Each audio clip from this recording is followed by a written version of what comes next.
Choose any ATM of your convenience and stand a chance to win gold sovereigns. Lanka Pay. In the world ranking, Sri Lanka's health sector is ranked 47th, while England stands at 37th. This indicates that our health sector has made significant progress on a global level. We would like to remind everyone that this achievement is due to the dedication and hard work of the doctors and healthcare professionals of our country. You have criticized the past 75 years, but I would like to remind you that the political leaders who governed the country during this period also contributed to advancing the health sector to its current position in the rankings.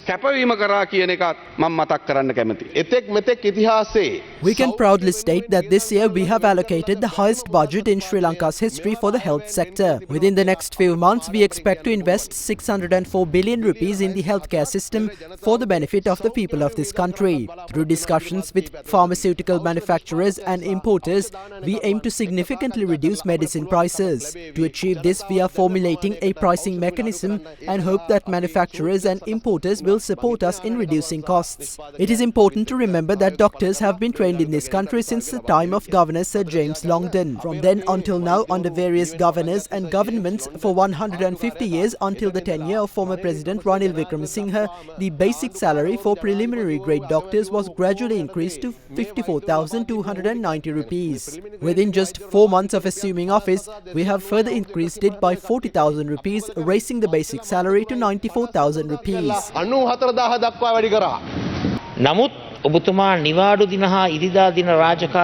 We urge you to address the concerns of healthcare professionals, including holiday allowances, Sunday and overtime pay, the debt allowances and other key benefits. Efforts should be made not only to recruit but also to retain doctors and provide a comprehensive solution to the issue of brain drain.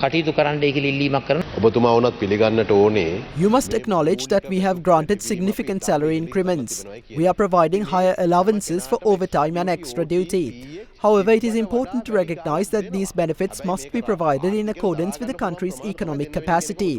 I hope you will fairly acknowledge the increase in basic salary. Speaking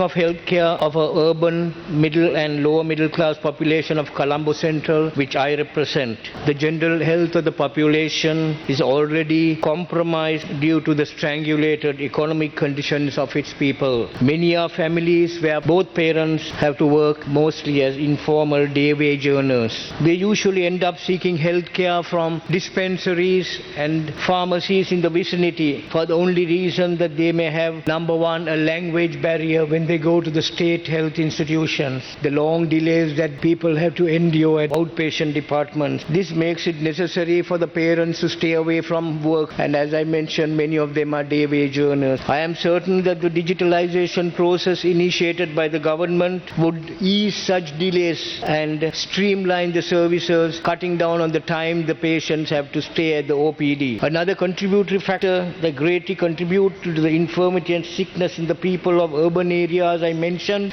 is the poor environmental conditions, poor sanitary conditions and overtly unhealthy state in and outside their dwellings, which contribute to communicable diseases. I would like to tell you, I as a doctor have come across an increased use of substance and narcotics by the women of this society. I have even come across pregnant patients. Mothers have even asked me, is it all right, doctor, indala hitala ice එකක් ගත්තට කමක් නැද්ද? Crystal methamphetamines that have become a menace to this society. About 2 months ago, you stated that during the government of former President Ranil Wickremesinghe, 360 liquor store licenses were issued, including approximately 6 to 7 in the Kalutara district. Can you clarify who recommended the issuance of these licenses to the Presidential Secretariat for Kalutara and other districts? We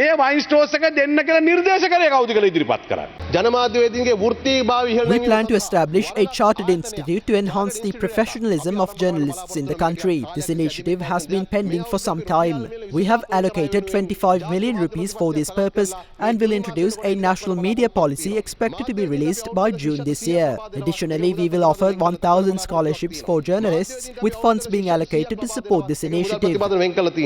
වර්තමාන අගමැතිතුමිය වර්තමාන විදේශ කටයුතු ඇමතිතුමා හැම When they were in the opposition with us, the Prime Minister and the Foreign Affairs Minister strongly advocate for the abolition of the Online Safety Act. However, after assuming office, they have remained silent on the matter. Given that the government now holds a supermajority of 159 seats, I urge you to take action on this issue. විශේෂයෙන් මේ ගැන බලන්න කියලා මං ඉල්ලා හිටිනවා. Online Safety Commission එක gazette The Online Safety Commission has been gazetted under the Minister of Mass Media. However, we have not yet established the commission. We will announce our decision on this matter as soon as possible. තීන්දුවක් ලබා දෙන්න. මම දැක්ක ඔබතුමාලා අලුත් മന്ത്രി කෙනෙක්ට ලයිස්තුවක් දීලා You previously presented a list of fuel station owners through one of the ministers and mentioned that several parliamentarians themselves own fuel stations. Are you suggesting that an island-wide strike could occur because some MPs or their relatives own fuel stations? If doctors go on a strike tomorrow, will you then claim that MPs' relatives are doctors and are responsible? Do not stoop to such low levels. You came here to elevate the standards of political culture, not degrade them. ඔබතුමාලා උසස් දේශපාලන සංස්කෘතියක් හදන්නනේ ආවේ.